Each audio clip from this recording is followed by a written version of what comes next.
I'm so happy to introduce James P. Roberts. James is the author of 15 books in the fields of science fiction and fantasy, poetry, literary biography, and baseball history. His most recent poetry collection, 100 Breaths, was selected as the winner of the 2020 Portage Press Poetry Book Prize and was published by Portage Press in June of 2020. He is the current South Central Region Vice President of the Wisconsin Fellowship of Poets, and since 2020 has organized and hosted the annual, except for the 2021, Winter Festival of Poetry, an 8-week-long series of poetry readings held on Sunday afternoons from mid-January to mid-March. James lives in Madison, Wisconsin, where he haunts little free libraries and has recently developed a passion for playing disc golf. Please welcome poet James P. Roberts. Thank you very much. Can you hear me? Or do I have to raise it up? Okay. Can you hear me now? Okay. Well, I'd like to thank Angie for the invitation to be with you here tonight.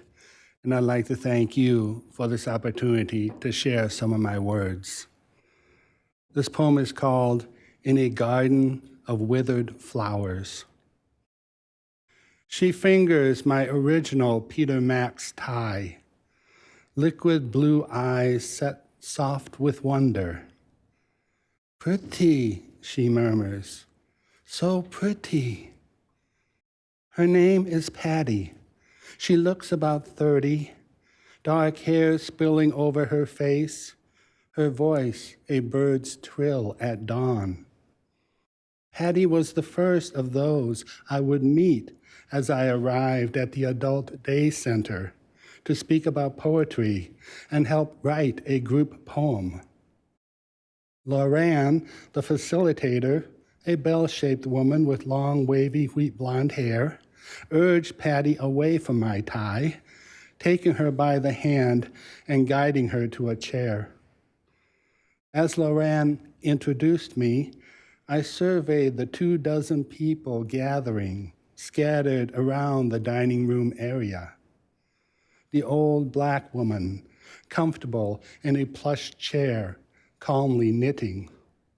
The legless bald man in the wheelchair, proud of his Green Bay Packers jersey. The thin young man with scraggly beard, looking like Jesus, but with empty eyes. The pale girl, not more than 20, her face perpetually mournful, holding a stuffed collie and would not let go. The blocky Asian woman of indeterminate age, wrapped in colorful garments like a bright-winged butterfly. People hungering to be noticed as people. Hungering to escape, even for a moment, what affliction life or circumstance has brought upon them.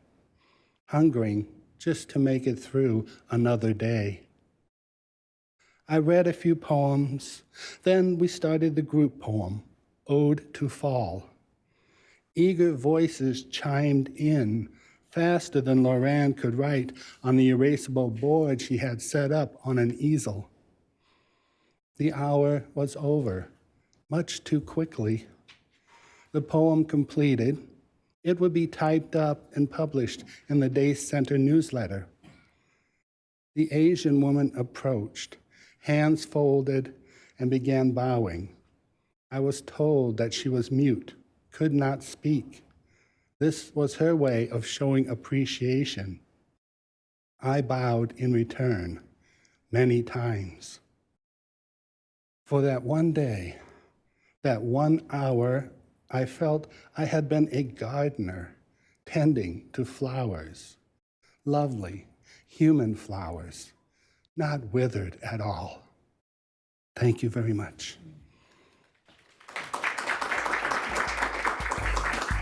Thank you so much, James, and thanks you, Angie, for bringing poetry to us in these meetings. Very much appreciated.